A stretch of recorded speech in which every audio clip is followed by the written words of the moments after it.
Hola a todos, mi nombre es Diego López, docente de Ciencias Exactas para la asignatura de Matemáticas. El día de hoy vamos a aprender acerca de las funciones trigonométricas, las mismas que sirven para resolver triángulos rectángulos. Y en futuro observaremos las aplicaciones que tiene dentro de la asignatura y dentro de la física. Para partir, el triángulo rectángulo es un triángulo característico y distintivo por tener un ángulo recto, es decir, un ángulo de 90 grados. La sumatoria interna de sus tres ángulos, es decir, el ángulo recto sumado más el ángulo alfa que se forma con el eje de las X y el ángulo beta que se forma con el eje de las Y debe ser de 180 grados. Dependiendo del ángulo que tomemos, las variaciones de nuestros catetos irán cambiando, manteniéndose siempre fijo la hipotenusa. Empezaremos el análisis de la primera función trigonométrica, que es el seno. El seno, matemáticamente y a través de su fórmula, está distinguida y está formalizada a través de el cateto opuesto dividido para la hipotenusa. Observemos nuestro triángulo. Si yo parto del ángulo alfa, todo lo que esté al frente será mi cateto opuesto. Y siempre el lado más grande o la inclinación de mi triángulo vendrá a ser la hipotenusa.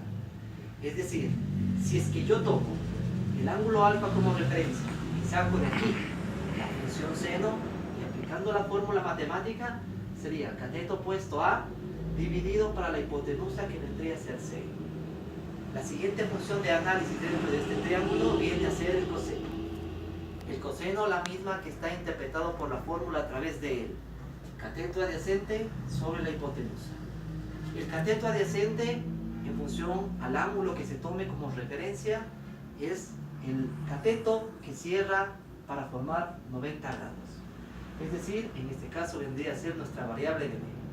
Si tomamos como fórmula y como referente, el coseno viene a ser cateto adyacente B dividido para nuestra hipotenusa, que sería C. La tercera función trigonométrica que sirve para resolver triángulos y rectángulos es la tangente. La tangente en fórmula matemática está establecido como el cateto opuesto dividido para el cateto adyacente. Regresemos al triángulo rectángulo ahora. Recuerden ustedes que estamos trabajando con el eje formado de las X a través del ángulo alfa. Matemáticamente, como fórmula, lo habíamos dicho que es igual al cateto opuesto sobre el cateto adyacente. Si observamos de nuestras variables, vendría a ser el valor de A dividido por el valor de B. Las tres funciones enunciadas son las principales de trabajo dentro de la matemática, pero estas tienen su inversa. Y empecemos analizando la primera. Empecemos por la cotangente. La cotangente es la función inversa a la tangente. Es decir, si nosotros observamos en fórmula, la tangente es el cateto opuesto sobre el cateto adyacente. Y si hablamos de que la cotangente es su inversa, entonces vendría a ser el cateto adyacente dividido para el cateto opuesto.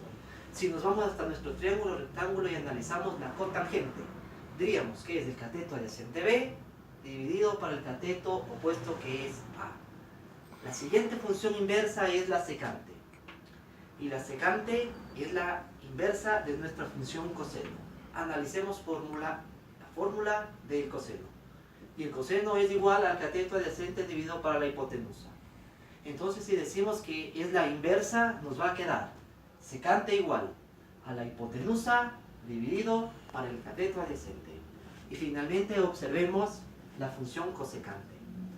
Cosecante es la inversa de nuestra primera función estudiada dentro de nuestro tema, y es el seno. Si el seno matemáticamente y a través de su fórmula se establece como el cateto opuesto dividido para la hipotenusa, entonces la cosecante será la hipotenusa dividido para el cateto opuesto. Estas funciones trigonométricas son la base fundamental para el desarrollo de nuestros ejercicios matemáticos de futuro y dentro de las aplicaciones de la física, como los vectores.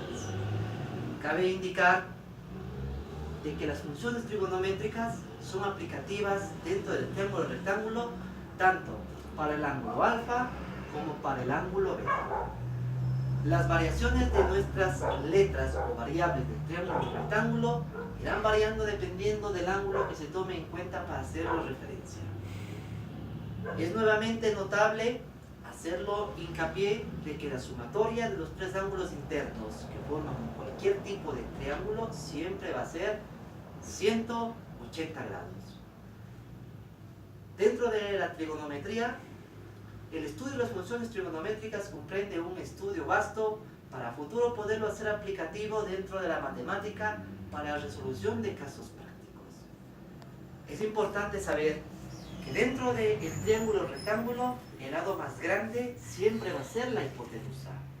Es decir, sus catetos, sus medidas, ya de forma numérica, siempre van a estar por debajo de la medida que tenga la hipotenusa. Amigos, esta ha sido la clase del día de hoy y hemos aprendido las funciones trigonométricas como fórmula. Hemos analizado de que la sumatoria de los ángulos internos de cualquier triángulo siempre va a ser 180 grados y como un punto de referencia para la resolución de ejercicios o como sistema de verificación a que la hipotenusa siempre va a ser el lado más grande. Amigos y amigos, muchas gracias, hasta una próxima oportunidad.